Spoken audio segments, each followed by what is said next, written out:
The Barrel House is brought to you by you, the listener, and those of you who have chosen to support the show over at patreon.com/barrelhouse, especially our Whiskey Legend tier patrons, Greg, Katie, Lauren, and Joe.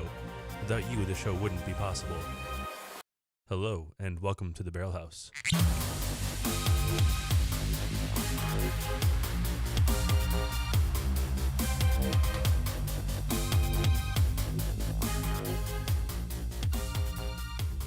You know, you try to do something nice. You try to do something nice for once, right? It's World Whiskey Day. Welcome to Barrel House. Barrel House Live, Episode 5. Today is World Whiskey Day, so happy World Whiskey Day. And you try to do something nice. I tried to start with a nice Irish whiskey to kick off World Whiskey Day. And I had Catastrophe. I don't know if you can see this. I'm going to hold this up close to the camera.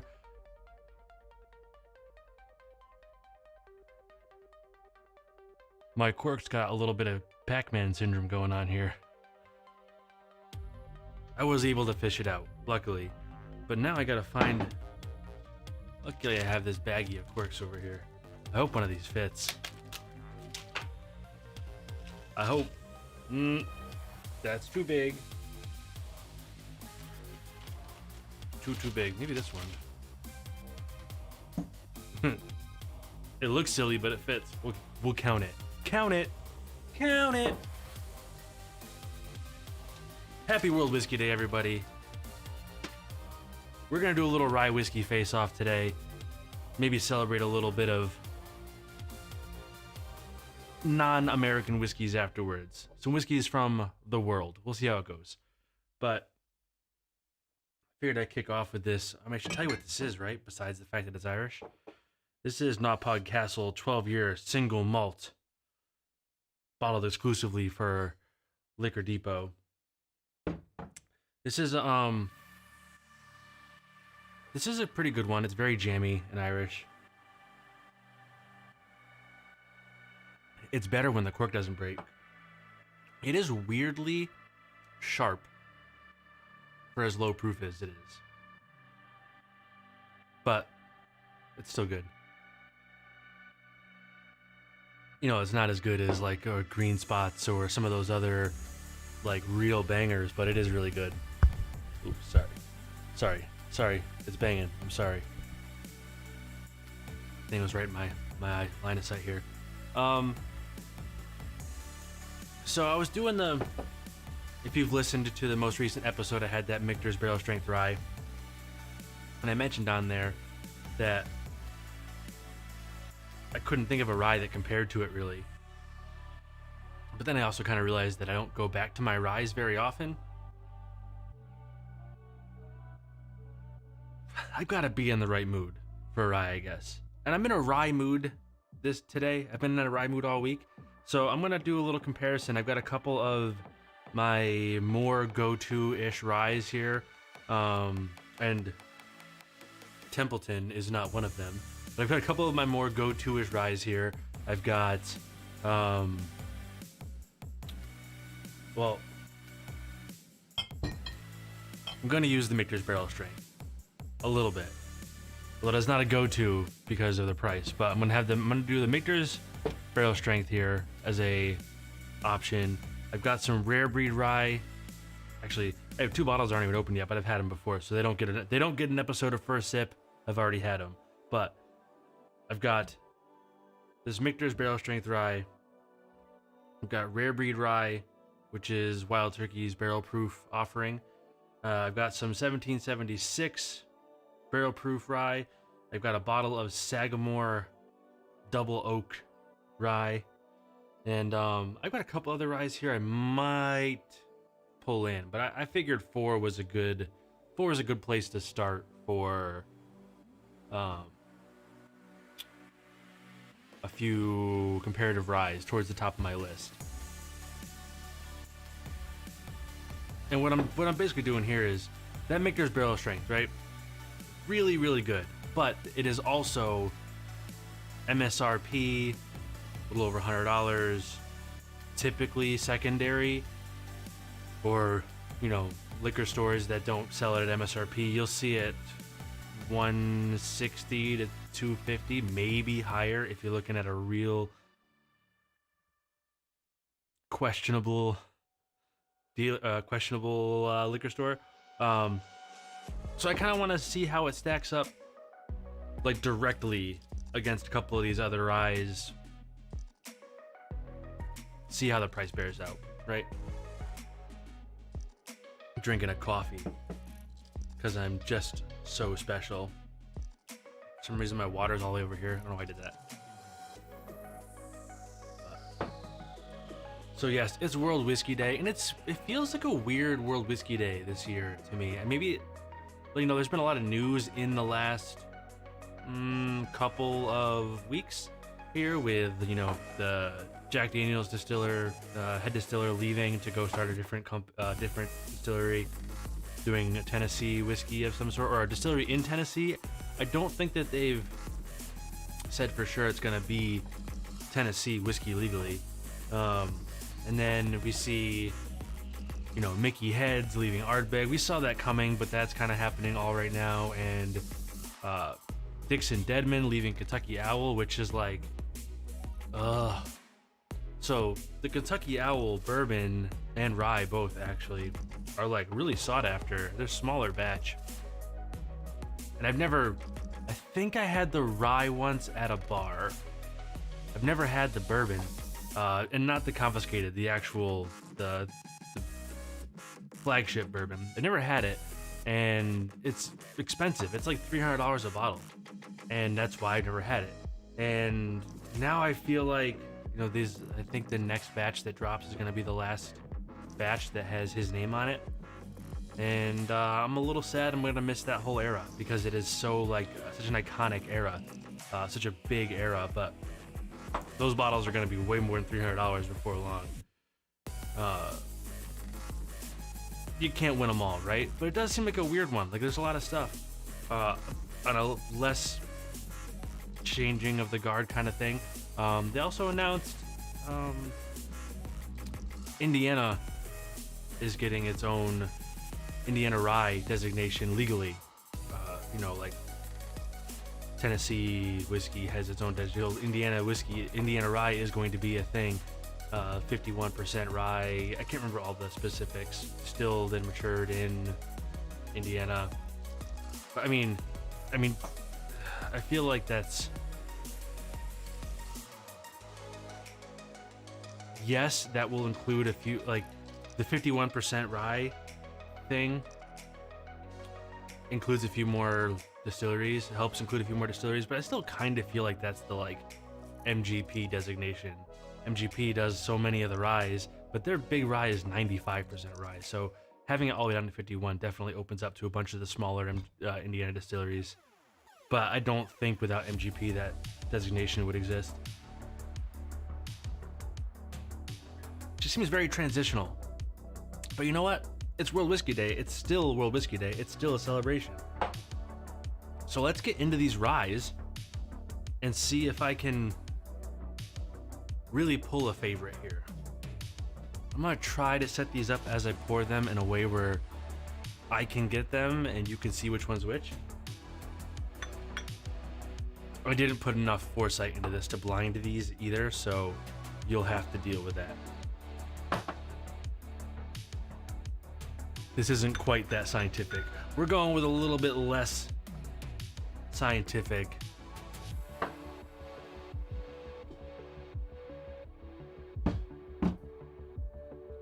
And yes, 2 of these bottles will technically be neck pours, which, listen, I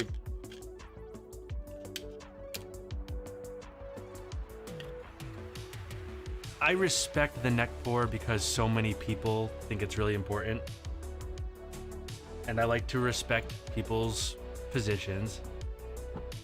And I have had some whiskeys that seemed flat when I opened them and opened up, but I think largely it's irrelevant.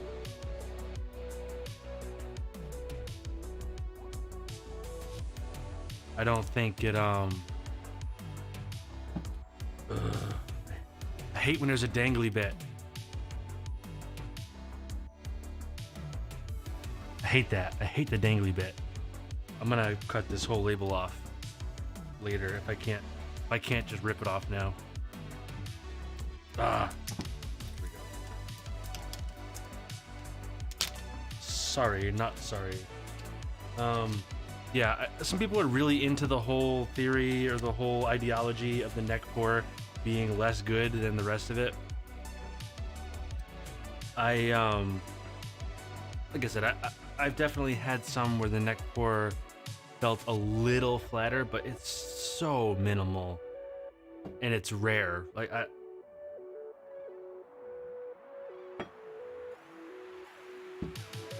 So if this really bothers you, if you're a big neck pour person and this really bothers you, I don't know what to tell you.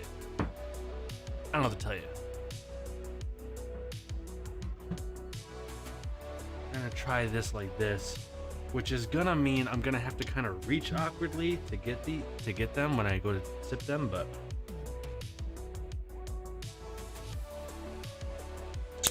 actually I guess I could do, can you guys, if I do it like this, yeah, you can see those bottles. So we're gonna put the glasses behind the bottles right here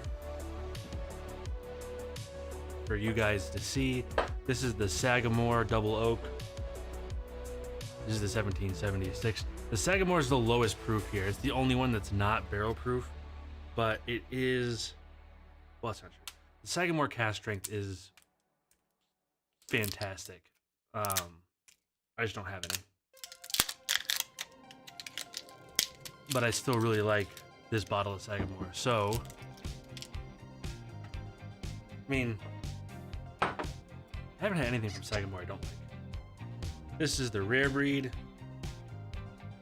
This is the cask strength or barrel proof wild turkey rye, which I think is just slightly better than the 101 rye. And the 101 rye is like half the price, but I can never find the 101 rye. I never see it anywhere. And here's the big boy. This is the Michter's barrel strength rye, rocking in the high price tag. So by bottle, price wise, we're gonna go MSRP for this comparison. If Michter's wins out largely, then we'll talk about secondaries, but 148. I think this was about 40, maybe 50, and this was about 45-ish, somewhere in there. I don't remember. It's been a little while since I bought these, so, but those are the general areas. This is, the MSRP on this is twice as much, if not more, than any of these bottles. So we're gonna left to right, right to left, see what we think, do a little comparing.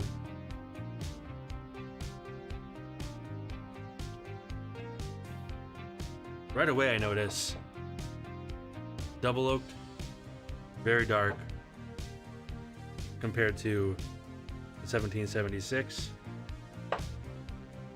Actually, I would say it's hard to tell there, but the Michter's is a good bit darker. It doesn't really show on stream. And the rare breed, pretty close. So I would say the two on the edge, much darker than the two in the middle. So right away on the Sagamore, you get all that like rye spice.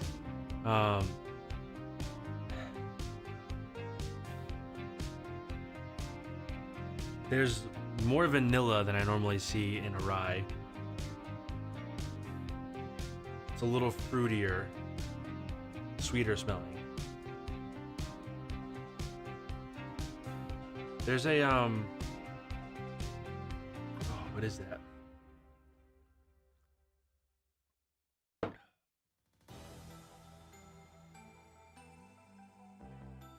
There's a big waft of cinnamon on this. Like, a lot of cinnamon. A ton of it.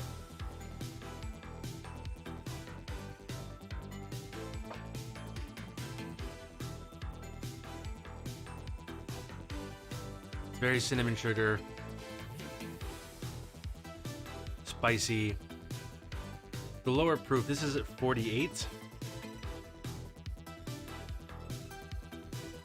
Yeah, 48.3. The lower proof definitely shows here. This one I think is probably going to be the easiest sipper of the bunch for sure. The proof's going to be that, but they're not that far off. I mean, the Michter's, this is 48. The Michter's is 56. That's not quite 10. I mean, that's a good bit, but it's not huge. This is 56. This is the highest proof, 58. So we're not talking any like 62% proof here, points here.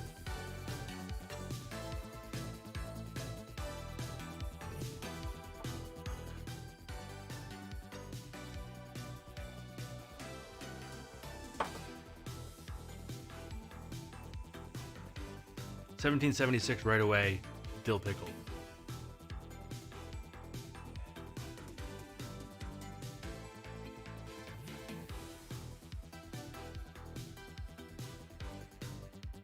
It's not like a like Templeton has so much dill to me.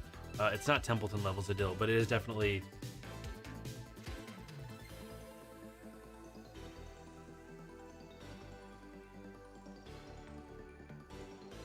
Definitely dilly.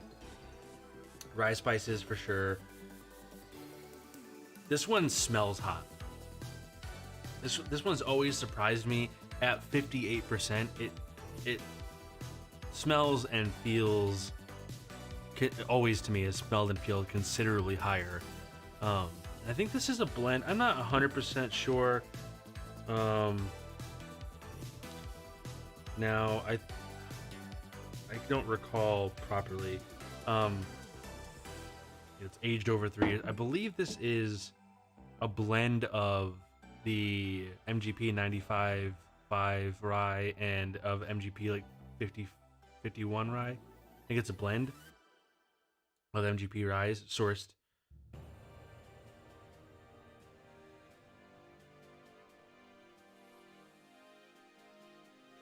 It tastes sweeter. Like there's more sugar to this, but it's also much hotter, and it's way more. It's way flatter to me. The Sagamore, even though it's lower proof, I find more flavor in this, or I should say, maybe not as intense a flavor, but more different flavors. This one is more complex. It's got more going on. This is like very rye spice, barrel spice, alcohol, ethanol, heat,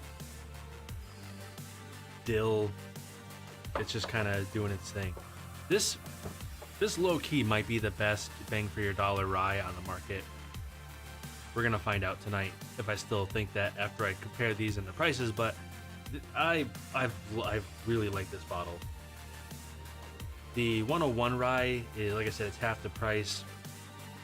I haven't had enough of it to say if it really competes. The bottle I did have was good. It was close. It was close enough to make me, I would probably choose it over this. But I've also only had like one, and I never see it. So it doesn't really exist to me, as far as I'm concerned. If I can't buy it, it doesn't exist. This smells softer. Obviously, I mean, all of these are gonna have rye spices and stuff. This one had that like double oak influence. It had that. I was hoping there'd be more. I can't read the back of that bottle. The contrast and the text and the print isn't good. As you can tell from the label, small print on the back looks about the same. This one had more going on, like vanilla, sweet barrel influence, sweet woods. This is kind of down this lane, although not quite as sweet, but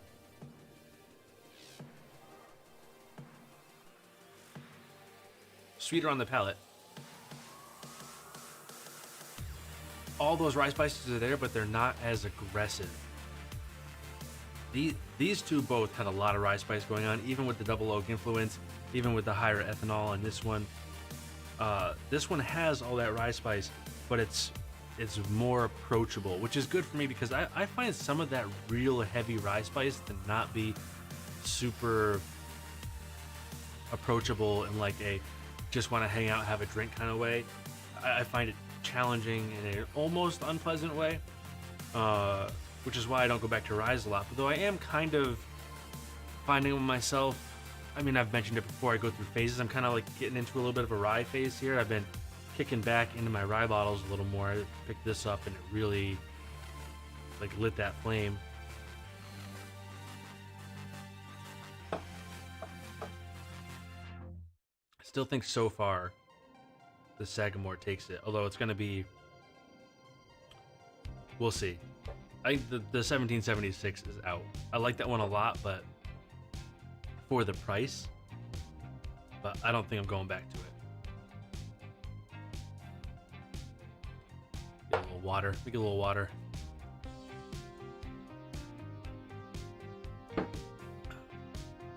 So any of you celebrating World Whiskey Day, or hell, if you're watching this later, did you celebrate World Whiskey Day? What'd you do? Did you have a good one? You should all be. If you're watching a whiskey stream, live or later, you should have celebrated World Whiskey Day. I feel like that lands squarely in your wheelhouse then.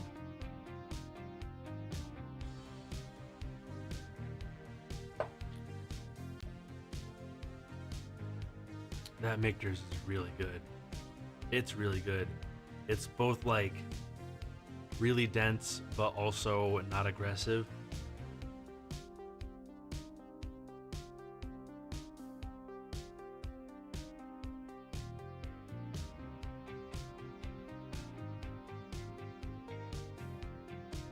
I'll tell you what gets me on this. That like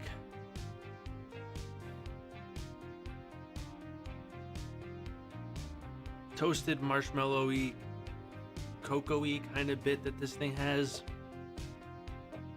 is a real interesting addition to a rye. It's not one you find very often.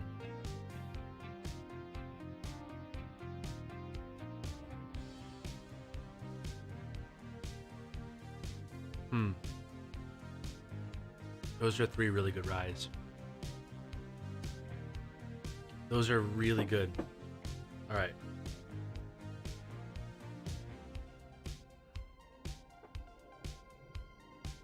Let's go back down the line.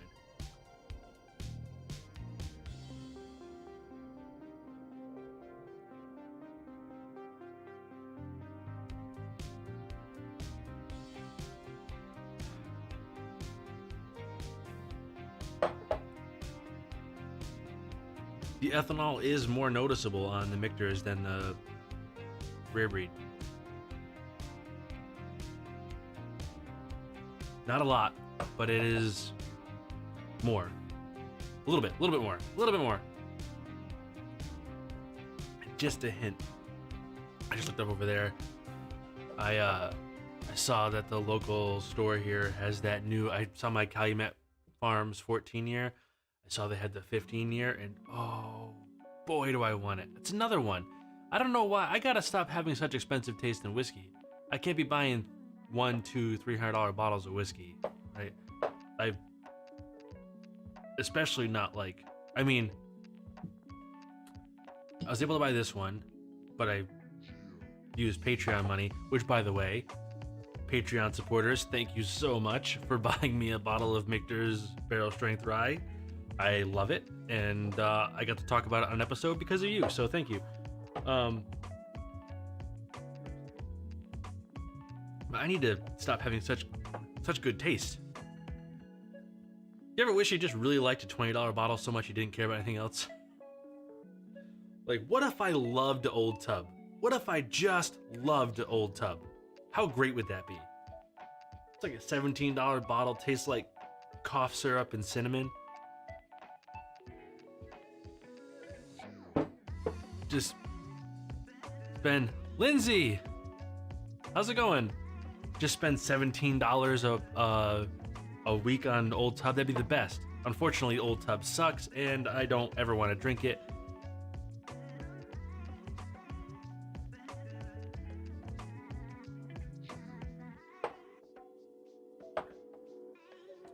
I think the last time I talked to you, Lindsay, you were trying to start your wood stove.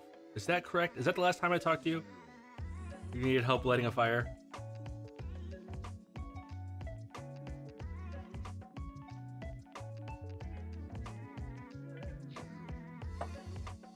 These are remarkably close considering the price difference. The Michter's definitely takes the edge, but ooh.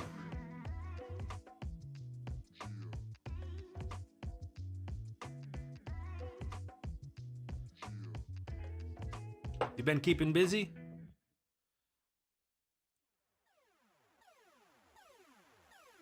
You need practice. You gotta start trying to light that fire like, well, it's the wrong season. Next winter, you gotta try lighting a fire regularly. Do it enough times, you'll get it down. It's a practice thing. Oh, you have a job now? What are you doing?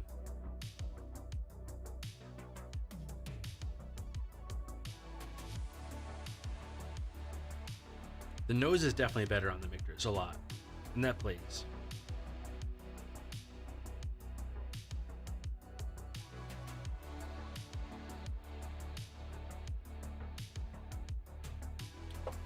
Ooh, are you a barista now?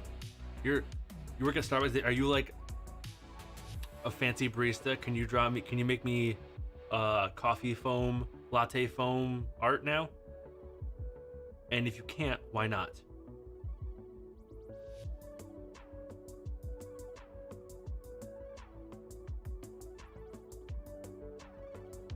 All right, I'm gonna keep moving.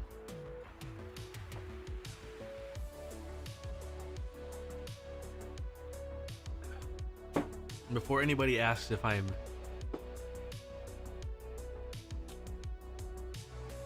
cleansing my palate with coffee, yes I am. And I don't care if you judge me for that.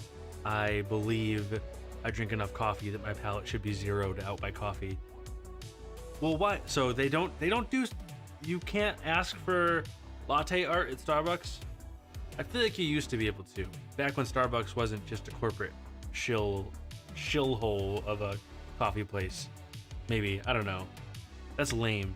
You should do it just because you're special. You should be the special Starbucks person that does latte art.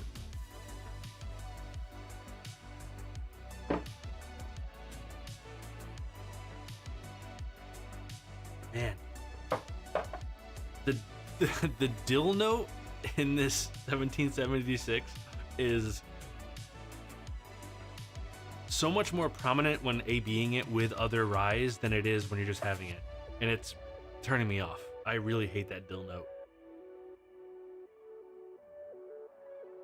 I feel like if I poured some Templeton right now, it would taste like pickle juice compared to these.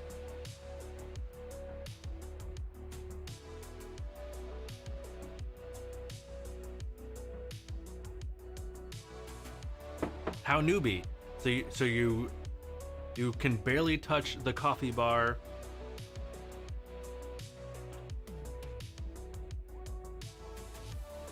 Today, Lindsay, today is World Whiskey Day, if you didn't know. And I'm comparing 4 of my most go-to rye whiskeys. And then I'll probably have some of this Lagavulin from Scotland to celebrate the world part of World Whiskey Day when I'm done.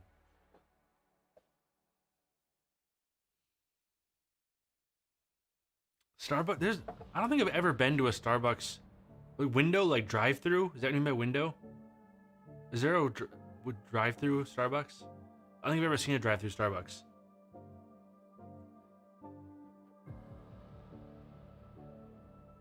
Oh. I'm gonna do it.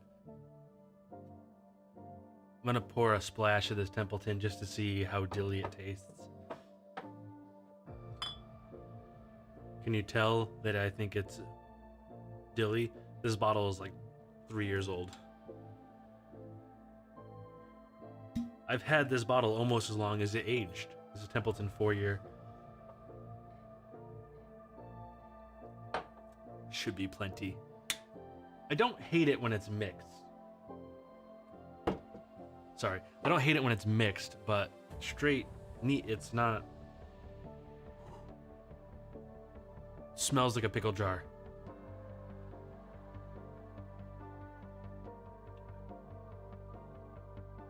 Honestly, well, first, the only thing I taste is dill, but it almost tastes like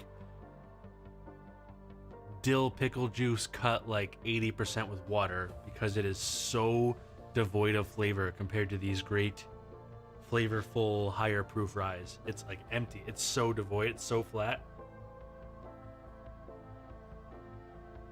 All right. So much dill.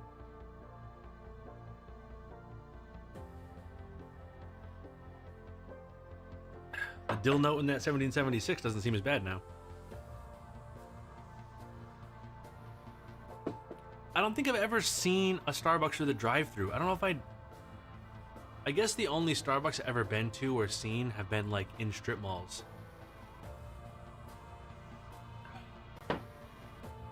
I like dill, so the only pickles I like to eat are dill pickles. I do not like the dill pickle, the dill note in whiskey. I don't like it. Doesn't feel like it belongs to me. I'm not a fan of it when it's in my whiskey.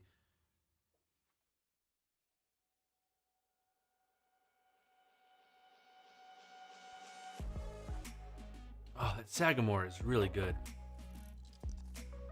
I wish I had the cask strength because it does feel a little thin comparatively at this proof. I wish that they might actually, I don't know for sure. Excuse me. They might do a double oak cask strength because I like the flavor profile of this better than the flavor profile of the cask strength. But the cask strength just has so much more intensity. This is really good though. It's very cinnamony. If you don't like cinnamon, you won't like this.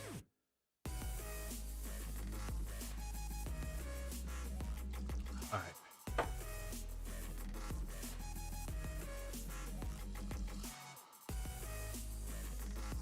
So we're definitely down to these two. Like, without a doubt.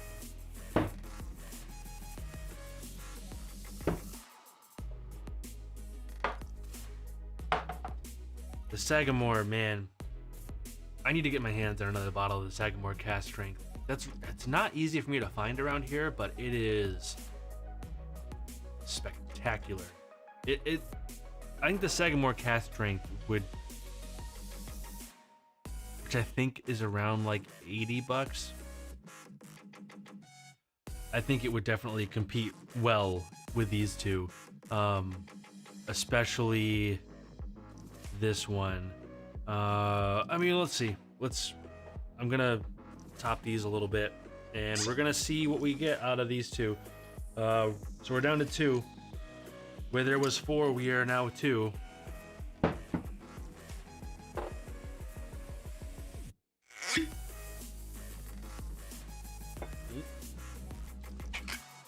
You can tell which one costs more because I poured it very sparingly.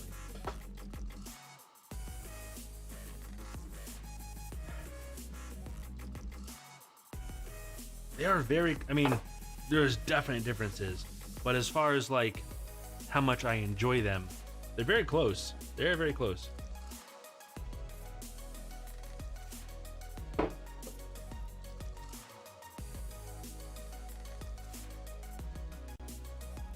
Yeah, but okay, so Lindsay in the chat here says she tried Crown Royal honey whiskey and threw her guts up.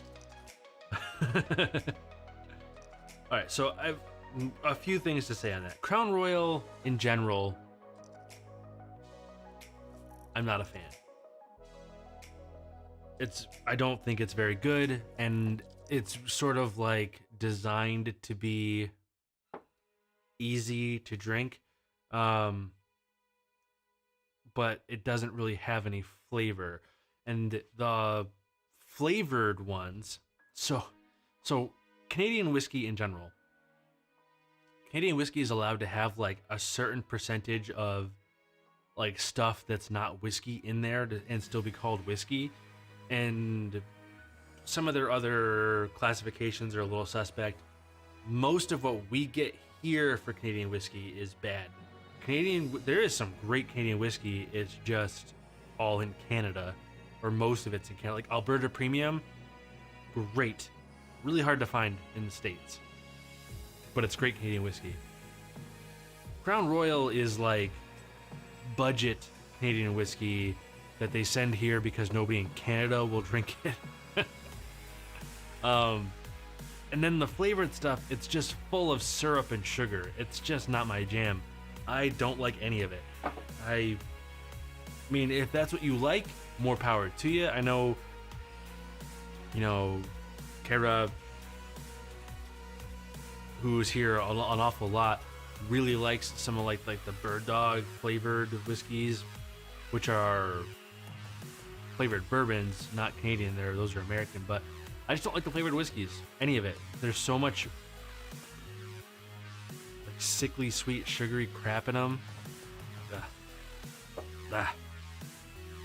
Not for me.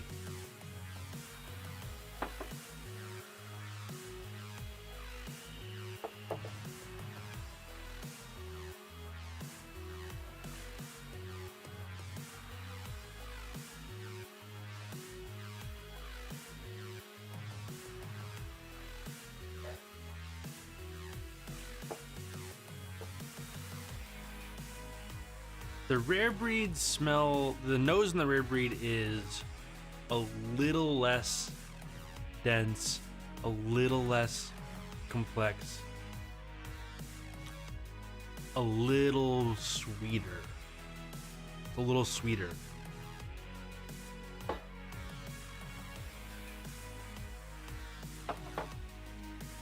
The Michter's definitely has more going on. It's a little spicier. It's still sweet, but not quite as sweet as the rare breed.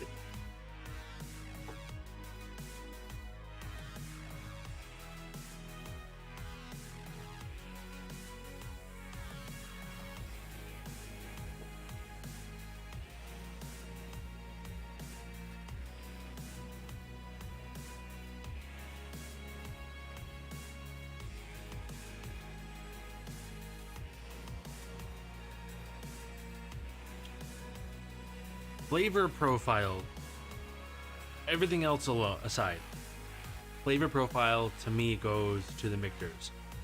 It's not a huge, there's differences for sure. There are, if you had like a list of all the flavors that show up in Rise, the baking spices, your cinnamons and whatnot, your the breadiness, the cinnamons, sugars, your vanillas, all that, you get all the flavors. If you had a dial that turned volume up and down on each one, this one's got, they've got very similar profiles, but some of them are stronger in this, so others are stronger in this. I think flavor profile wise, to my preference, the Michter's is better. The alcohol heat is definitely higher on the Michter's by a hair. So I would give that to like the sippability test to the rare breed. Price goes to rare breed because it's about half of what the Michter's is.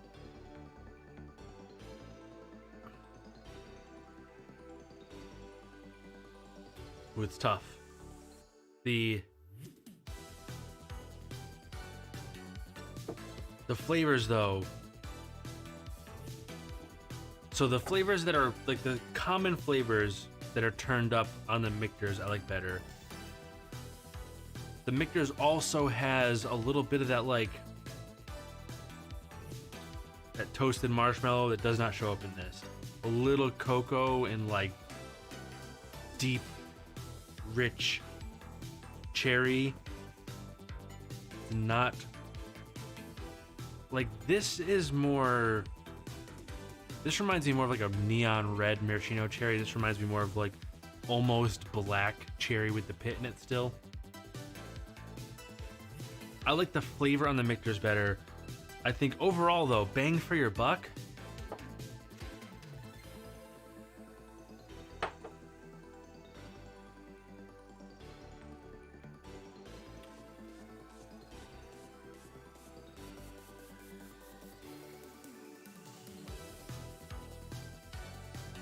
man, bang for your buck, the rare breed takes it.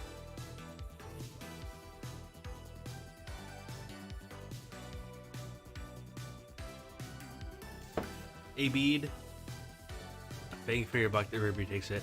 Which, not by a ton, but if this was reliably available at $100,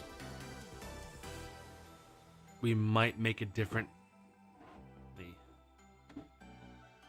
If the Michter's barrel strength was reliably available at the $100 MSRP, we might have a longer discussion about which one really was the best bang for your buck, but it's almost impossible to find at that MSRP. And if you're spending $250, $300 for this on secondary, rare breed all day. Rare breed all day. At that difference,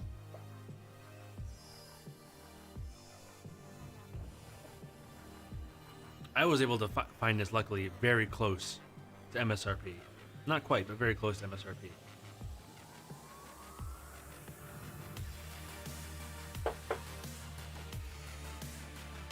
Lindsay, we've got to get you a proper education on real, none of this flavored Canadian shit. Some real whiskeys. I've got 130 bottles here. I guarantee you I can find one you like. Guarantee it. Guarantee it. My mission in life is to, it's like I was in the Discord, which you can find if you want to be in the Discord at eargluemedia.com/Discord. This is the Discord we were talking about this bottle of Lagavulin actually, which I'm gonna pour next to finish the stream out.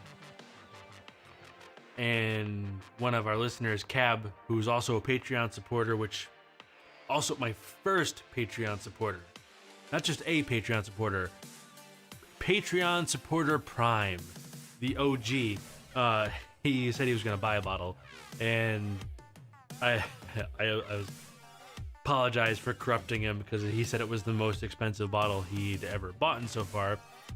It's like a $75-ish bottle. And that was the moment I realized my mission in life is to turn everybody into a whiskey lover. So I'm gonna work on that forever.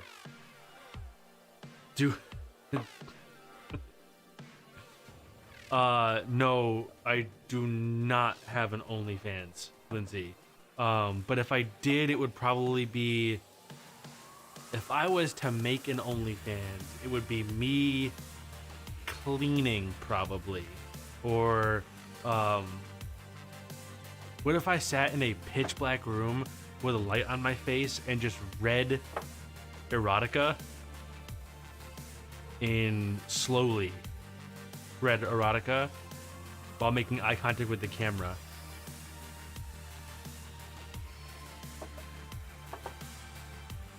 That might be an idea.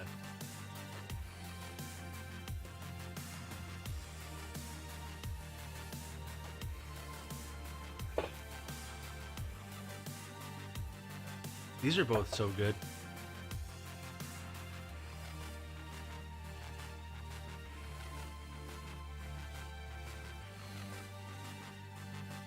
If I do an OnlyFans of me cleaning, just like scrubbing things, would you be my camera person, Lindsay?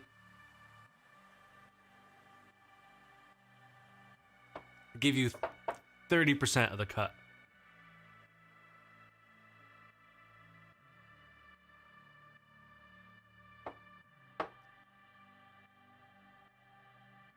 OnlyFans.com/thebeardedmaid. Was that what we would call it?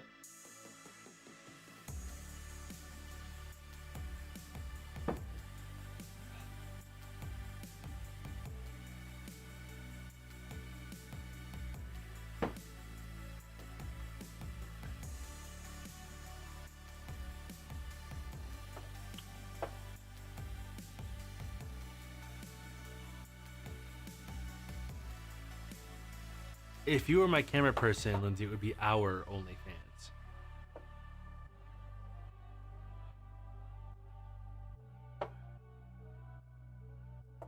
Ooh.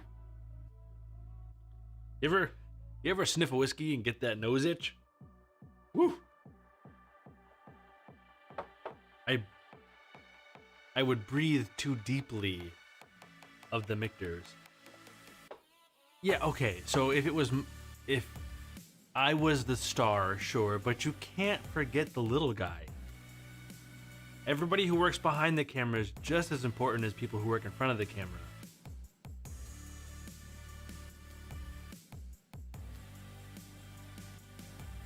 If not more. If not more important. You might be the actual star.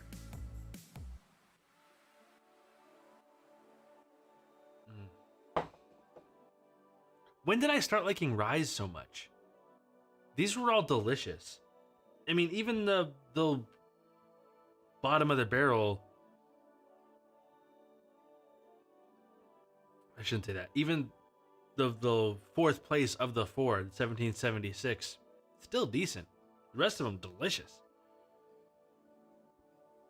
Nah, that's not true, Lindsay. It is not just what they say to make the people in the background feel better. There is, as somebody who does video, like, so I don't do, obviously, I don't do OnlyFans, but I do record video, edit video, post video. Like, the Patreon does have videos, which Patreon supporters, First Sip is coming. Another episode of First Sip is coming. I've got 3 done, or 3 recorded, 1 almost done editing. As somebody who does the whole thing, it's a lot more work to do the editing, post, that whole production process, the planning, editing, all that, than it is to like be in front of the camera. So I'm gonna say people who do all the hard work, definitely just as important. And I'm terrible at it. If I had somebody, if I had talent at it, it would be a whole different story. My videos might not suck. I'm working on it. Patreon supporters, I'm working on it. They'll get better.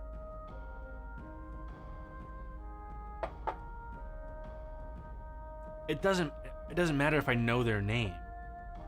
The work they did was important.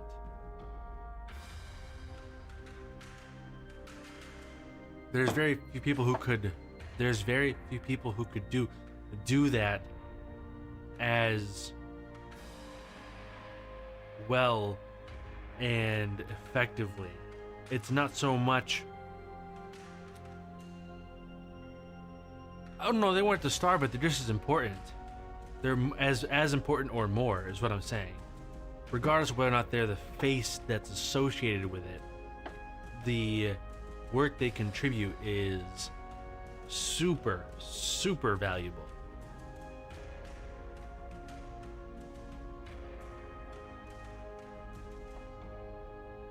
Which is why it would not be my OnlyFans if you were to record me cleaning. It would be ours. I respect the process.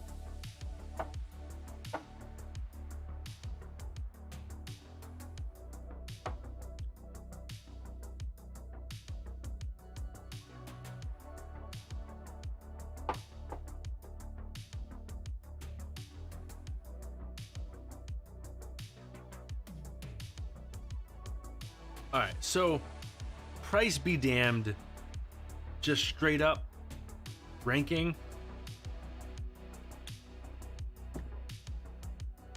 Michter's Barrel Strength, then Rare Breed Rye, then the Sagamore, which also, like, bottle.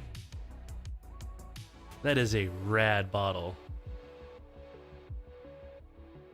And also, it might be easier for me to read the label by holding it up to the. It's close. Sagamore wins bottle for sure.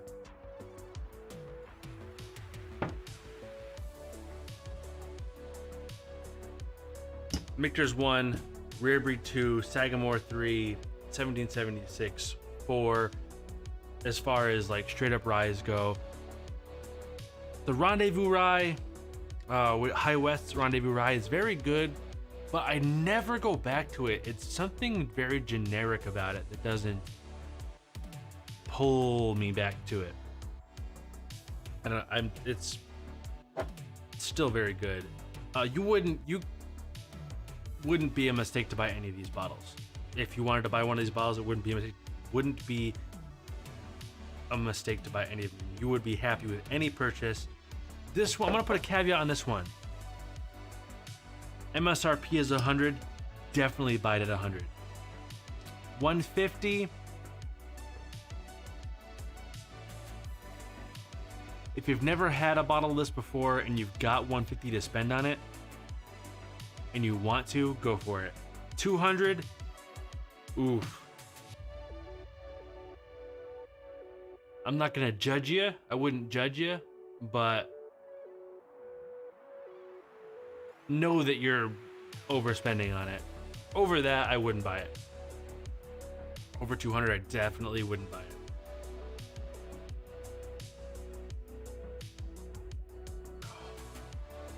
All right, so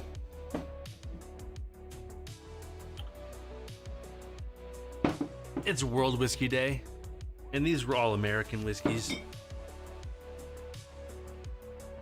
were all delicious ryes. Where is Sagamore? I don't actually know where Sagamore is.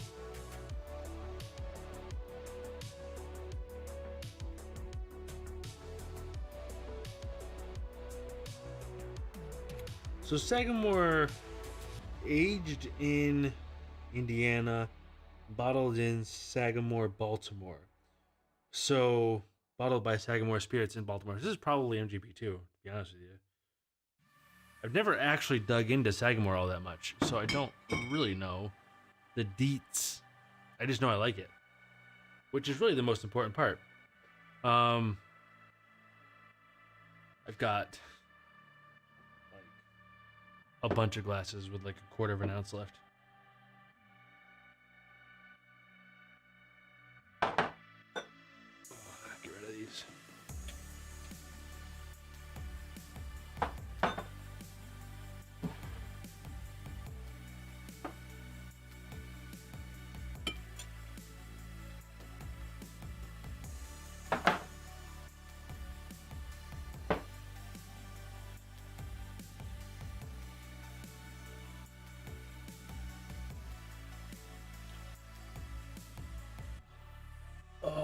One more glass.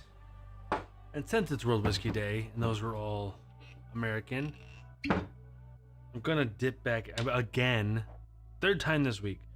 I'm gonna dip back into this bottle here. This is a really interesting bottle.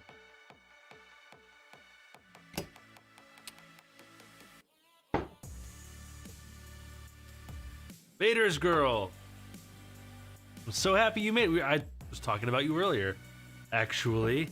How are you doing?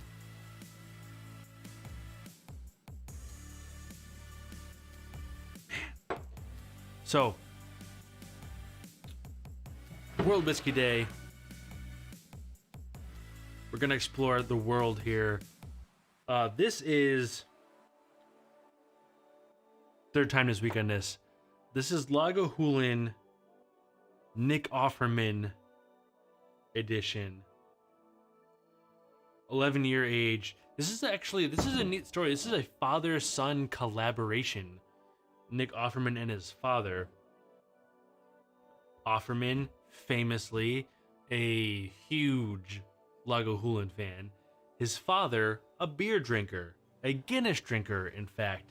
So what we end up with here is Offerman edition, limited edition, aged 11-year, Lagavulin, finished in Guinness cask. I don't know if you can see that. Is it gonna focus? Yeah, it is. Finished in Guinness casks.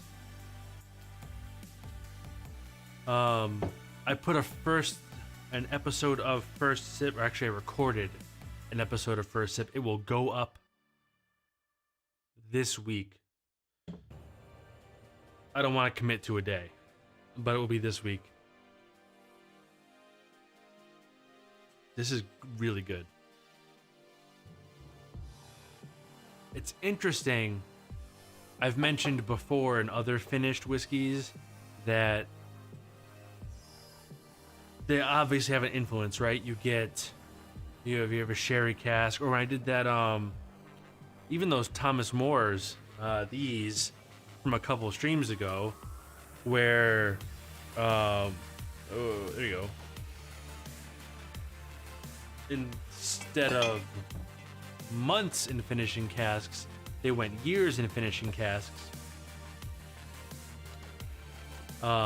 Even in those, it doesn't so much taste like the wine from the cask as much as it tastes like the wood in the barrel that has been saturated with the wine. You know, it's like you taste the way the wood interacted with the wine more than the wine itself. You get a little bit of the wine, but this is interesting because you can very clearly taste both the Guinness and the Lagavulin and how they are reacting with each other. Spoiler, they react with each other very well. Even on the nose. So the nose is definitely Lagavulin dominant, but you still get a little bit of that creamy, rich Guinness, like cocoa-y bit.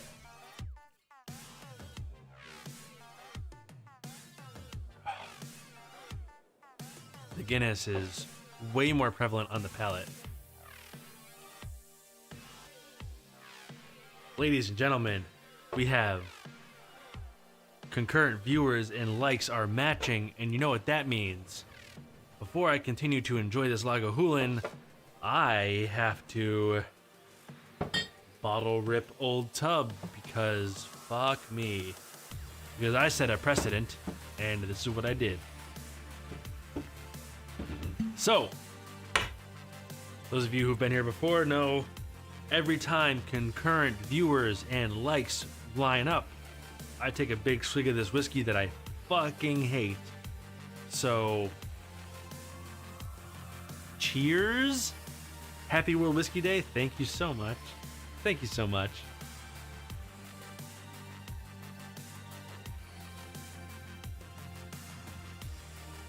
Oh.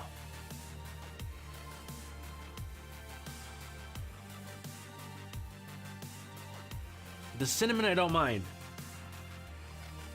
The cough syrup is terrible. It tastes like cough syrup and cinnamon. Ugh. Ugh.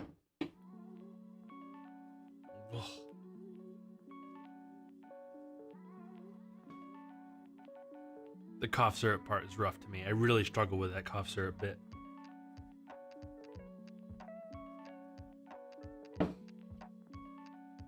Get all that Old Tub out of my face. Woof.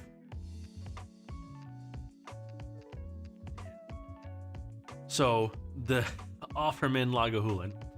It's really good. It's...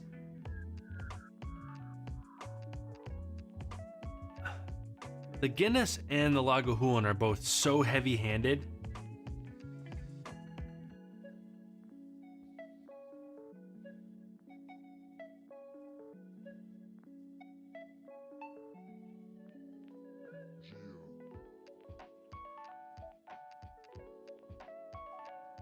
Interesting because this is 11 year and it's 46% ABV.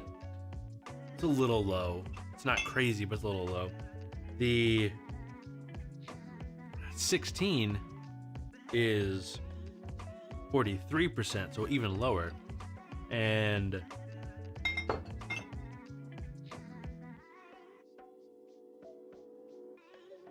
I would say there's more flavor in the 11, but it is far less balanced. The 11 is spiky. It's front of palate heavy, sorry, mid palate heavy, front of palate very light. Finish does not last nearly as long as the 16, in which usually you would see the lower proof. You would think the lower proof would have more of those issues, but this is also $20 cheaper than the 16. But this is fantastic.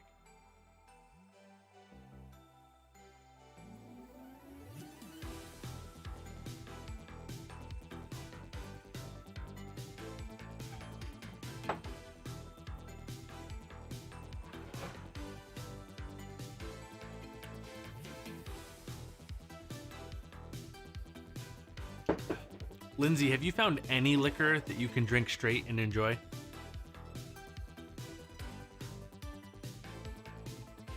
Or are you still too new to the liquor process, the liquor drinking experience?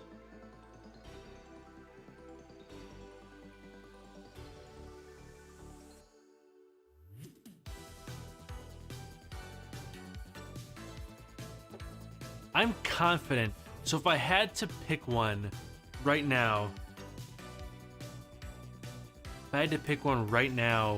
from my, without like, if you were here, I'm sure we could sample our way through and I could find something you liked. If I had to pick one without you here, without sampling, without seeing what you liked and didn't like, and working through your palate, I would say that this Hibiki Harmony would be this one here.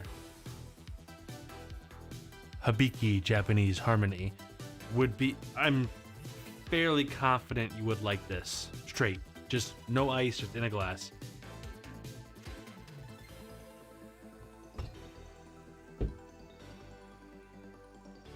Like 65 to 70% confident. What I would do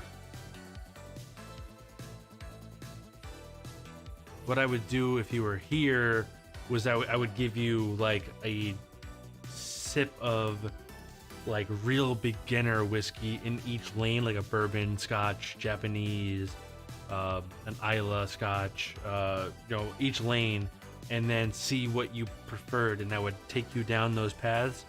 Without you here, without being able to like give you samples, I would say that this Harmony would be a good start for you. Japanese liquor is really light, isn't it? Yeah, so in general, Japanese palates favor more subtle flavors. So yes, typically Japanese stuff is a little lighter. That is not always the case. Like, where is it?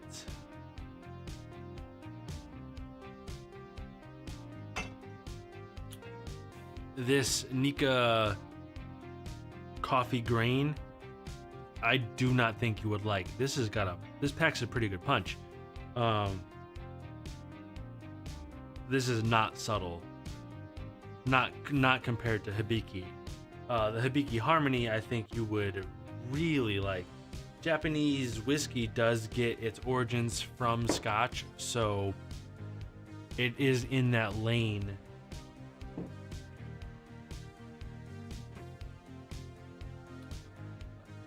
But yeah, Hibiki Harmony, I think you would definitely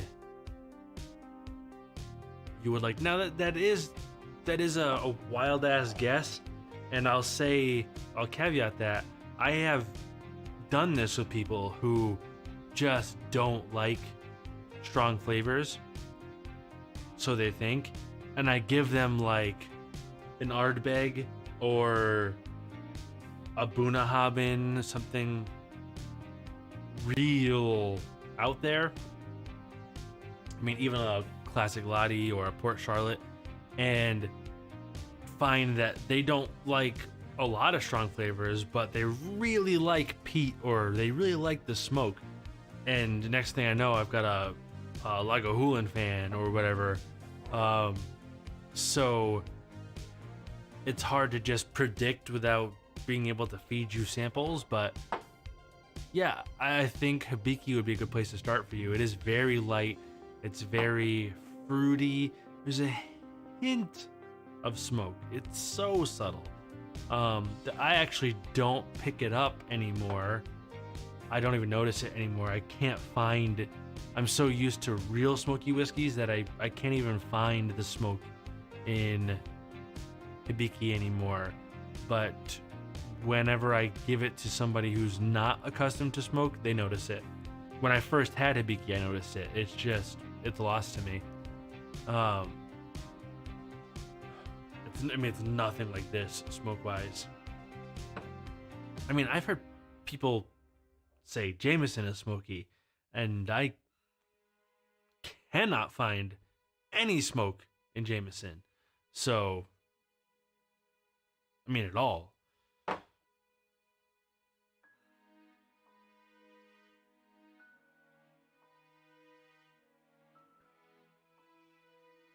Which I wonder if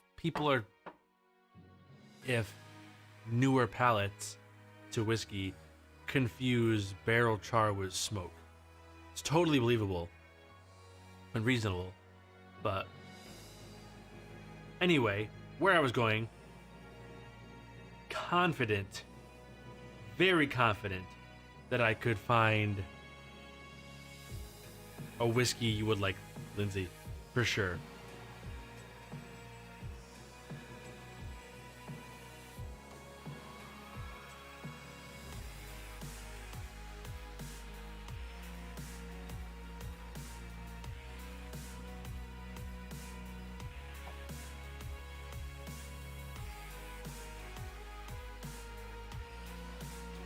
This is such an interesting whiskey.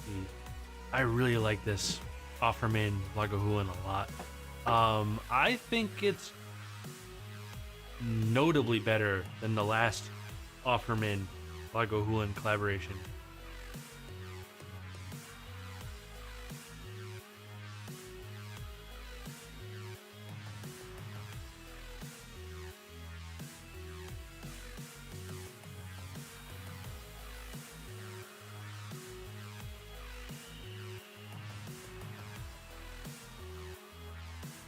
You should check. I don't know. So there's more than one Hibiki. There's more than one Hibiki. There's a few different bottles. They all look the same. The Harmony, I think, is the most approachable, and it'll say Japanese Harmony on the bottom. You should check. If he has it, steal some. Let me know what you think. Don't tell him I told you to steal it, though. You chose to do that on your own.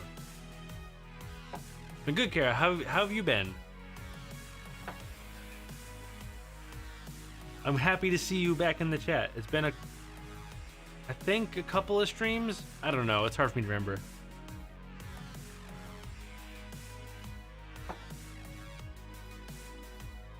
We were talking about flavored whiskey earlier, and I remarked how I don't particularly care for flavored whiskey, but I don't judge. I know you really liked that Bird Dog Peach. I think it was Bird Dog Peach flavored whiskey. I think. I don't remember exactly which one it was.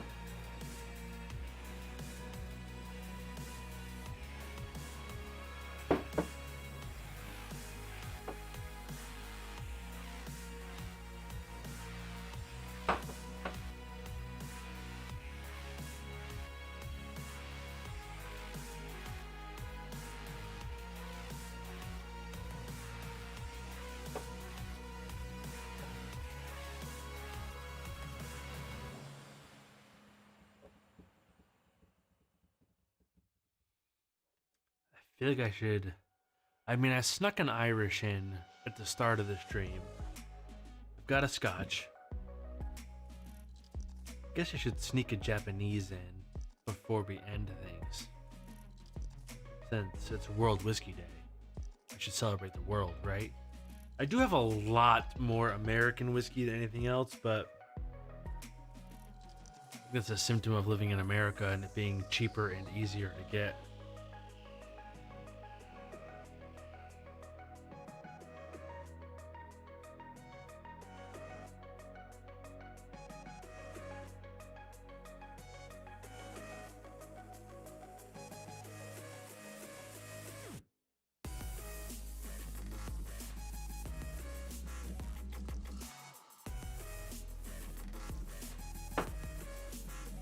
I saw earlier this week that Joseph Magnus is releasing another 2 batches of the Magnus cigar blend, and the last 2 batches were impossible for me to find in this area. I really hope, I'm like crossing my fingers and my toes, every digit I've got, I'm hoping the cigar blend shows up around here this time. The last 2 batches came out, I was unable to locate even the Murray Hill Club or the Triple Cask Bourbon, and both of those are available here in spurts now. So fingers crossed the cigar blend shows up. All right. People in chat, should I have the Nika Coffee Grain or the Hibiki Harmony as my Japanese for World Whiskey Day?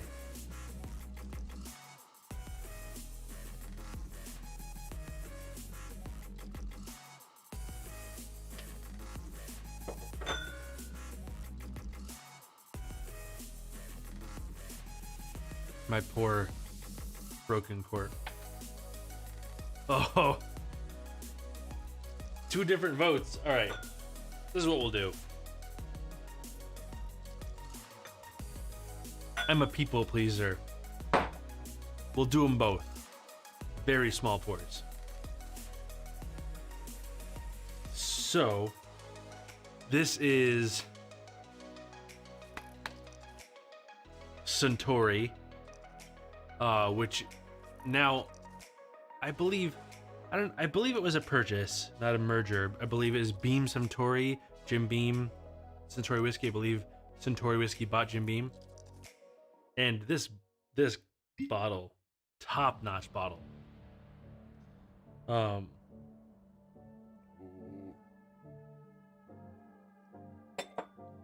Japanese whiskey, not cheap, by the way. Like, and I don't mean it's super expensive. It's not super expensive. It's just a little more than it's worth most of the time. Supply and demand, right? Also, screw top, I understand, but kind of lame.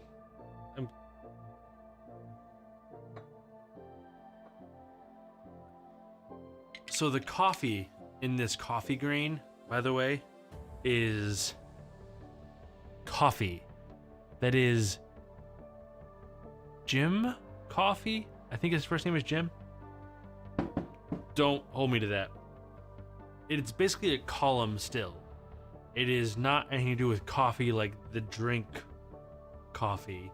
It is grain whiskey distilled in a coffee still. Jim Coffee, I believe. Jim Coffee invented the coffee still, which I believe is column still.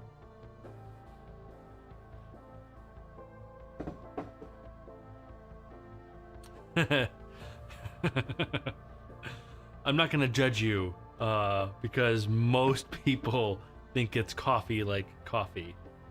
But hey, you spelled grain right, so pat yourself on the back, Lindsay. I mean, even the nose is wildly different. Like vacant on the coffee, on the Harmony.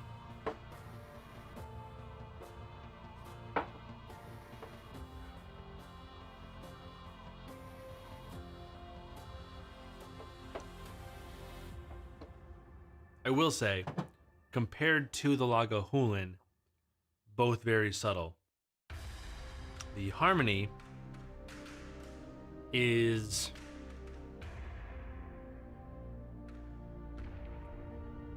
like after the Lagavulin, I can't taste the ashiness. Although I usually, it's hard for me to find. It's mostly all gone for me, but some days I can find like a hint of aftertaste of ash. It's gone. There's no anything of ash after that, like a Hulin, which is super smoky. But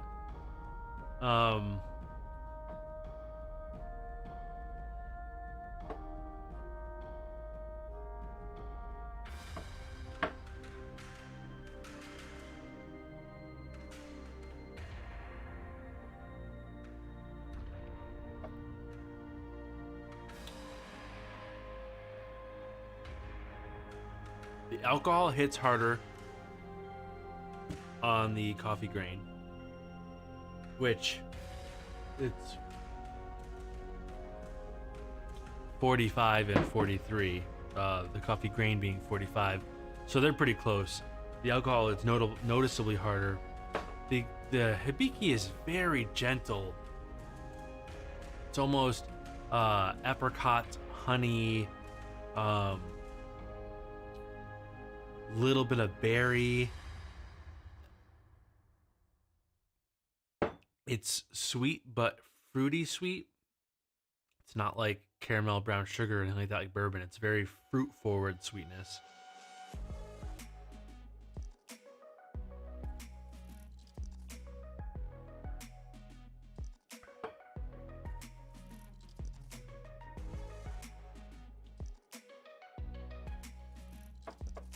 The coffee grain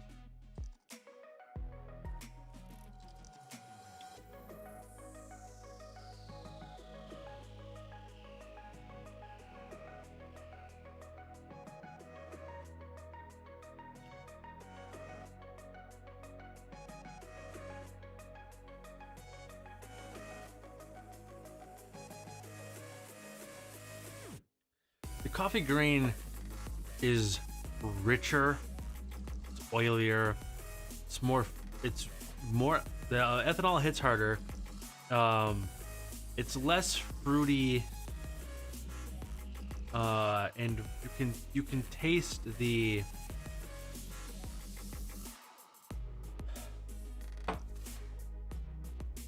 grainy, man, I'm struggling. There's a word in the English language I'm struggling for right now.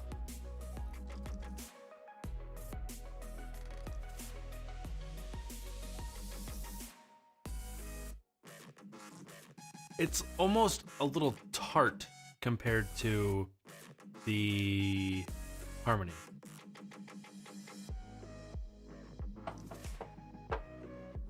And that Harmony is so easy to drink. Let's I'm curious. Let's do a little impromptu mix, right? A little blending.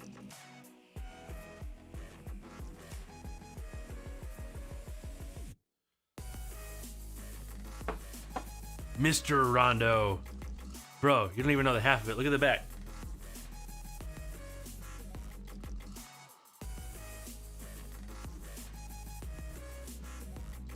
I love this shirt. This is one of my favorite shirts. It only really fits because I've gotten bulkier and fatter, so. But look, my arms fill it out, so whatever. You couldn't see my ass. My ass is below the bar. Quit being fresh. Actually, be a little fresher.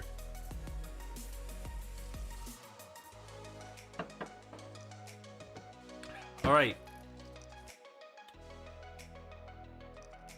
I hit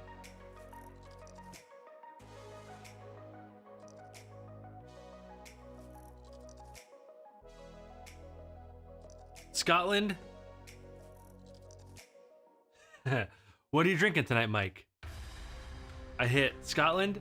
I hit Ireland a little bit with that Nopog Castle that the cork broke on. motherfuckers. I got a bunch of ryes in. Do I have any other country? I might just have the three mains here. I've got no Canadian currently. All right, Mr. Specific. What kind of beer? I don't have any Finland. Although, okay, so I do have multiple islands of Scotch, which is not super differentiate. And I also have bourbon. All right, we'll do.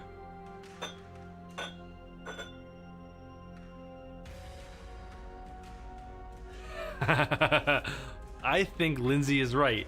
I don't think you're drinking beer, Mike. I think you're drinking a strawberry daiquiri wine cooler. It sounds very up your alley, Mike. All right, here's the deal. Here's what we're gonna do.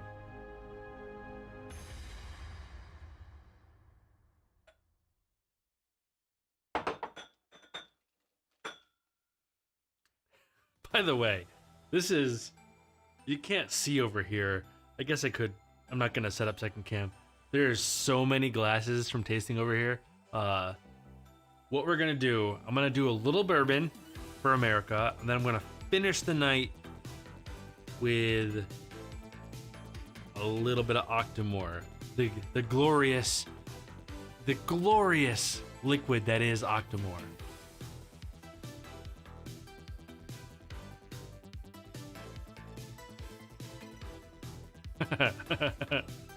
I love this Lindsay and Mike dynamic that's happening in chat right now. Mostly because I'm pretty sure Lindsay is right and Mike is having a real hard time with it.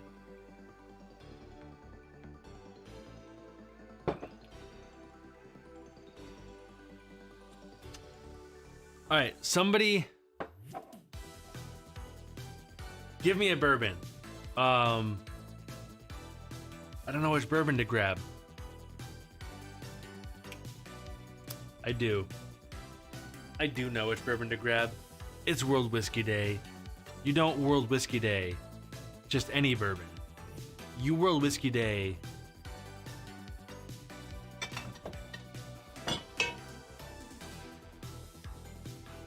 Elijah Craig Barrel Proof.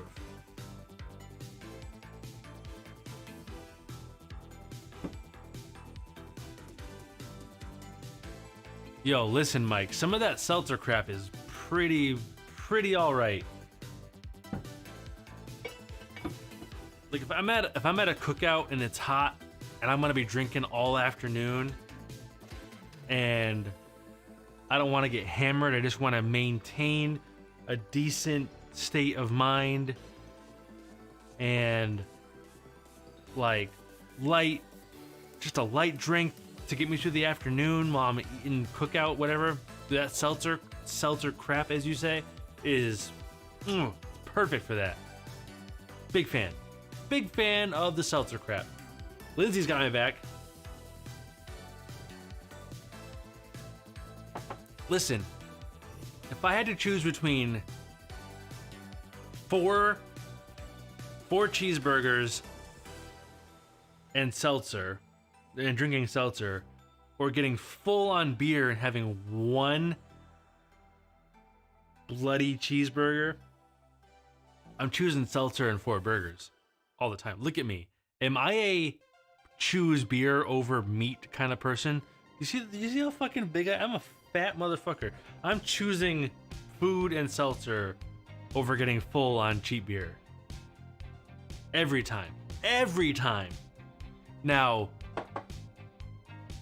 is the beer tastier than the seltzer? For sure. But the seltzer has its place.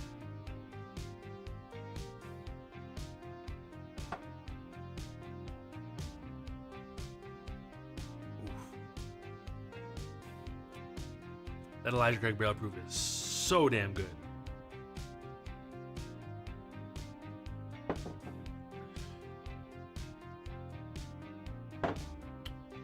Right next to the two of us, Mike, in the trash.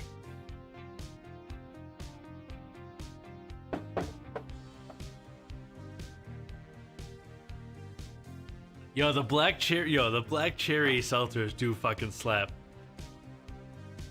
Lindsay's got a point. Those black cherry, all right, Lindsay. Truly or White Claw? What's your poison? Are you a Truly or a White Claw person if you have to pick? I'm gonna judge you so hard on this.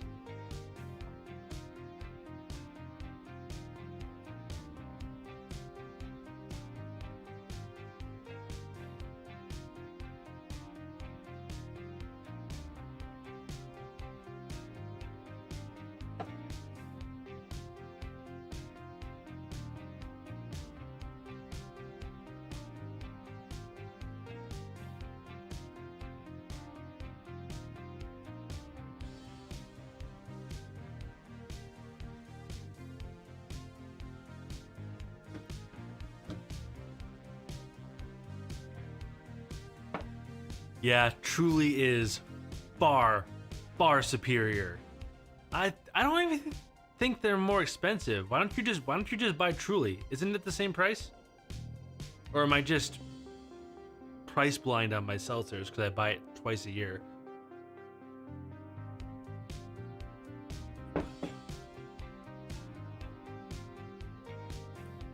Mike, I'm still waiting for you to give me a date. I've got guests lining up here. I've got a guest next week. Jonesy's lining up for a spot. Steph's lining up for a spot as a guest. I almost had a guest tonight. We got a guest coming in next stream and in 2 streams, I think. What are we doing?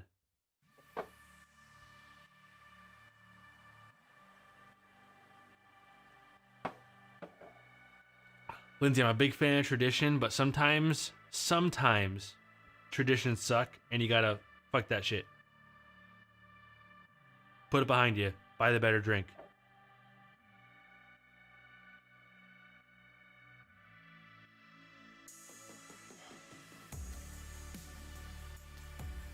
The nose on this Elijah Craig Barrel Proof is ridiculous. It's so good.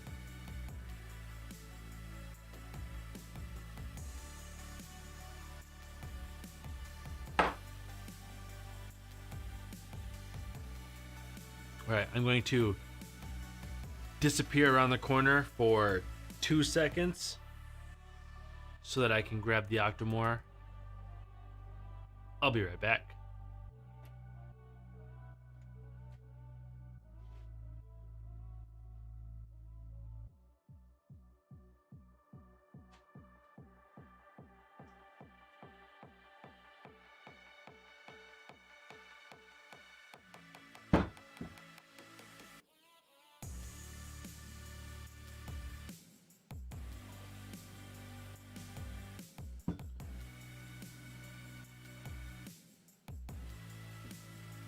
This stuff deserves to be treated as if it were the nectar of the gods.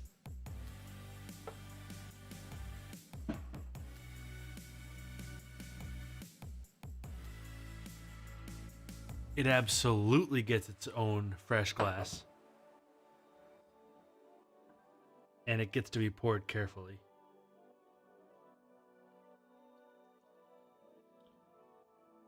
Partially because it's amazing. Partially because it's ridiculously priced.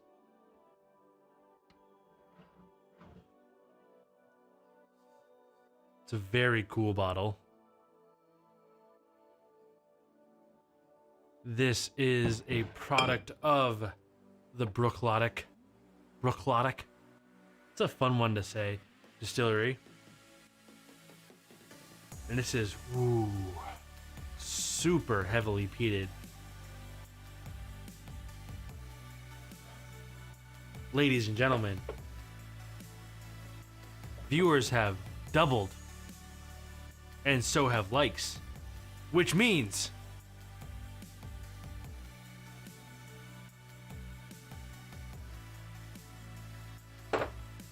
I have to bottle rip Old Tub again. Thank God I've got Octomore to wash this shit out of my fucking mouth and I'm done. Oh, look, the cork, the cork is biting me. It means it's not meant to be, right?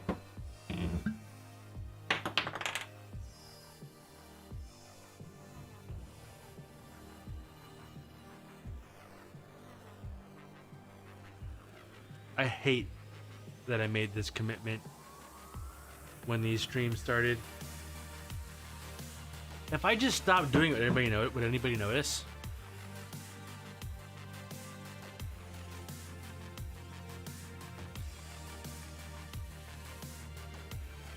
Right? What if I just changed the rules? Fuck. God damn it, Mike. Don't want to do it. I don't like this. The more I have of it, the more I hate it. I really don't like it. You may love this. Somebody out there loves this. Alright, whatever. I'm just gonna do it.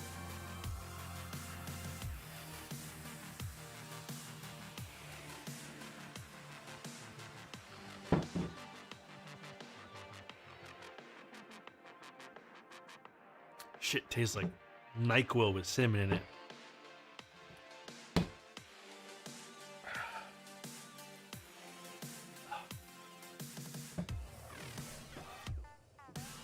Fuck, I hate that. Ah.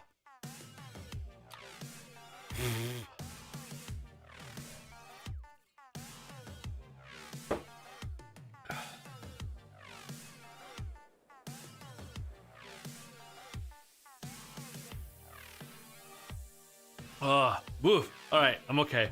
I mean, I'm sure it's acceptably fine from a lot of people, but there is something about the flavor profile of that whiskey that literally gives me the fucking shivers. I hate it so much.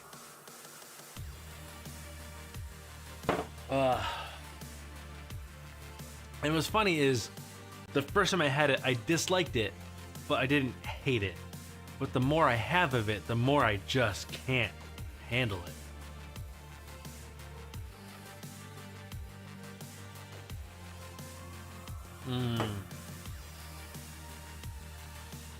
Man, Octomore is so good. That is smoky on another level.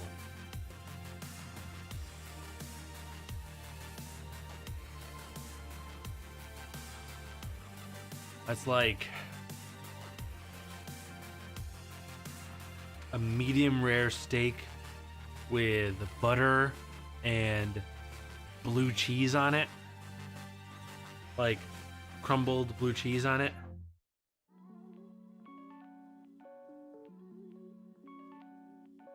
Slightly sweet.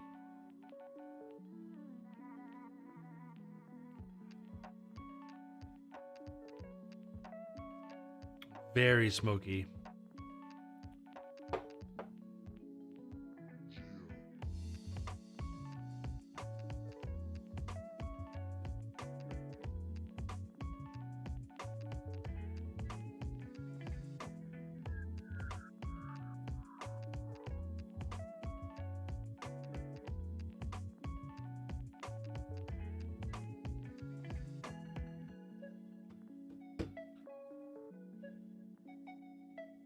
The finish, so Octomore is very oily, and the finish lasts for ages. And this is the 11.1, by the way, 59.4%. Doesn't taste that hot, and it's only 5 years, by the way. Octomore only 5 years, I believe. Does it say? Yeah, aged 5 years.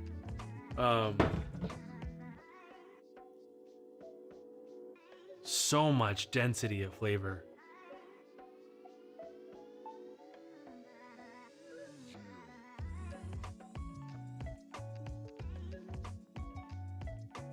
I wish this was half the price. I would,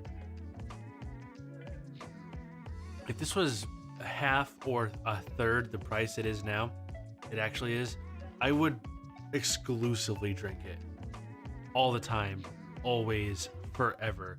I would drink it. It would be the most expensive daily drinker, but I would drink it. It would be the only thing I bought. I mean, honestly, if it was $100 instead of $3, and it was the only bottle I had, that'd be a reasonable daily drinker, right? Instead of having 120-ish bottles. Right? I think so. I think so. Fuck it.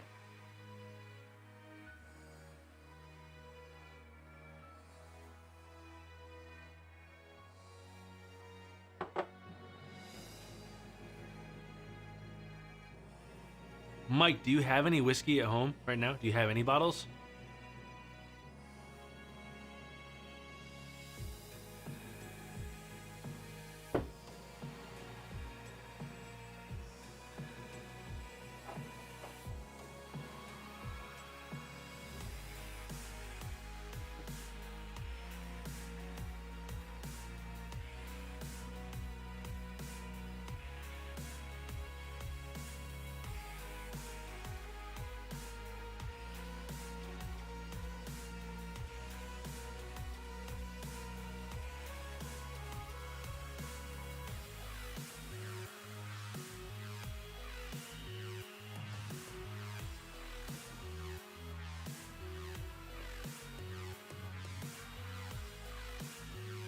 Well, it's World Whiskey Day, officially.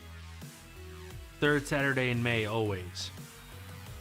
So, instead of beer, you should be having whiskey.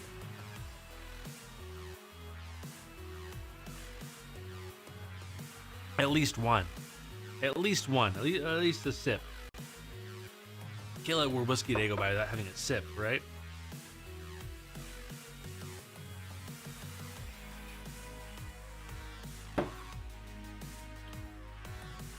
Well, we drank many a delicious whiskey tonight.